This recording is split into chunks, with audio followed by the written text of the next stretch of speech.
नमस्कार। श्रीमद् भागवत गीता के इस एपिसोड में आप सभी का स्वागत है। दुर्योधन की दृष्टि, भय, अहंकार और असुरक्षा का संग्राम।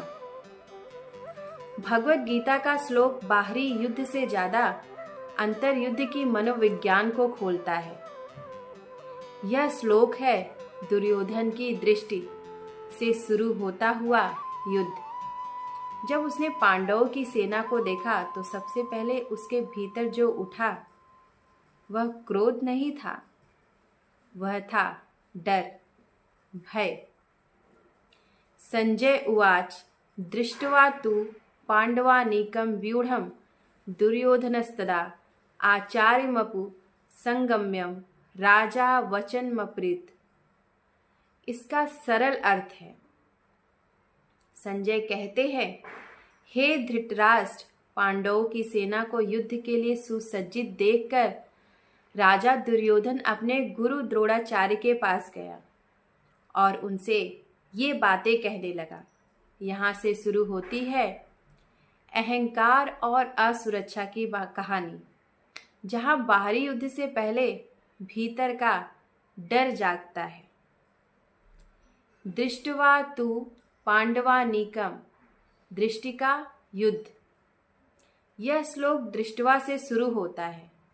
देखना यहाँ केवल आंखों से नहीं बल्कि भीतर की दृष्टि से देखना है।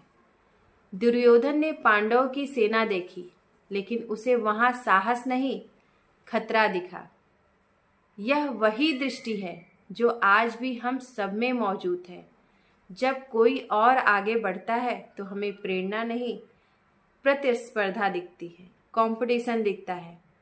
दुर्योधन का देखना डर से भरा था, क्योंकि जिसने अन्याय से सब कुछ पाया हो वो हमेशा खोने से डरता है।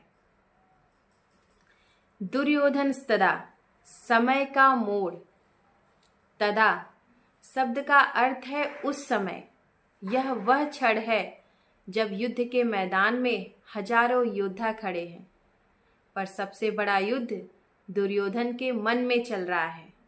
वो देख रहा है पांडवों के साथ धर्म है, कृष्ण है, नैतिक बल है और अपने पक्ष में केवल राजनीति और भयभीत समर्थक। आज भी जब कई बार कोई अन्याय का ढांचा सत्य के सामने खड़ा होता है तो दुर्योधन जैसा व्यक्ति भीतर कांप उठता है, भले ही बाहर से वो राजा दिखे। आचार्यमप संगम्यम, गुरु के पास जाना। यहाँ एक बहुत गहरा प्रतीक है। दुर्योधन अपने गुरु द्रोणाचार्य के पास जाता है, पर क्या वह शिष्य की तरह जाता है? नहीं, वो जाता है चालाक राजा की तरह, जो गुरु को अपने पक्ष में करने की कोशिश करता है। आज भी जब कोई व्यक्ति ज्ञान का सम्मान नहीं बल्कि सुविधा के अनुसार ज्ञान का उपयोग करता है तो वही स्थिति होती है। गुरु यहाँ विवेक का प्रतीक है और दुर्योधन अहंकार का। जब अहंकार विवेक से मिलने जाता है तो उद्देश्य ज्ञान नहीं, औचित्य तलाशना होता है। राजा वचनम बप्रीतम, सत्ता की भाषा। यहाँ राजा शब्द से संकेत है कि दुर्योधन केवल शिष्य नहीं, अब राजा बन चुका है। राजा के पास शक्ति है, पर शक्ति बिना नीति के केवल विनाश का साधन बनती है।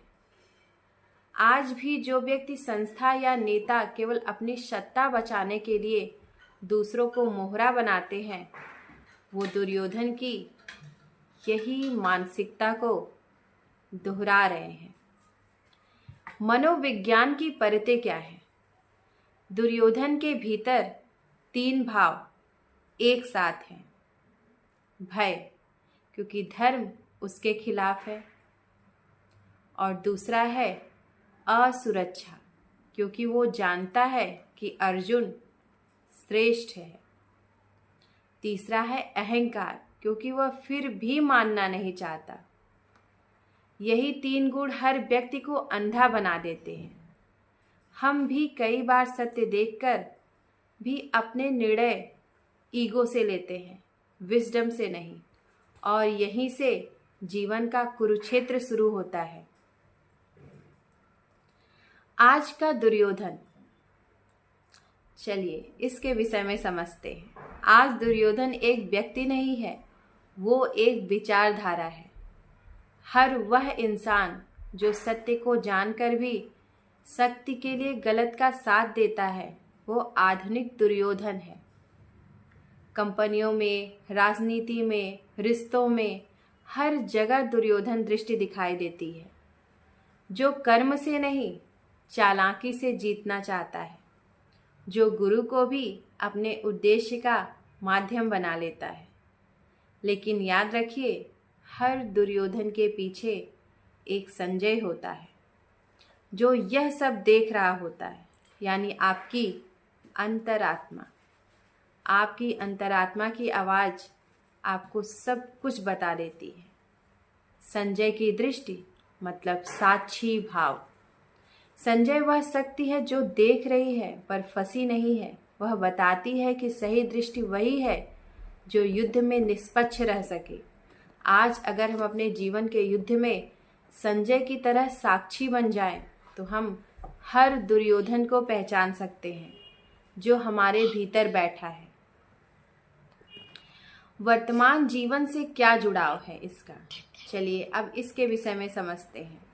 जब हम किसी चुनौती को देखते हैं तो हमें दो रास्ते दिखते हैं, भय या अवसर। दुर्योधन ने भय चुना और अर्जुन ने अवसर, सीखने और समझने का।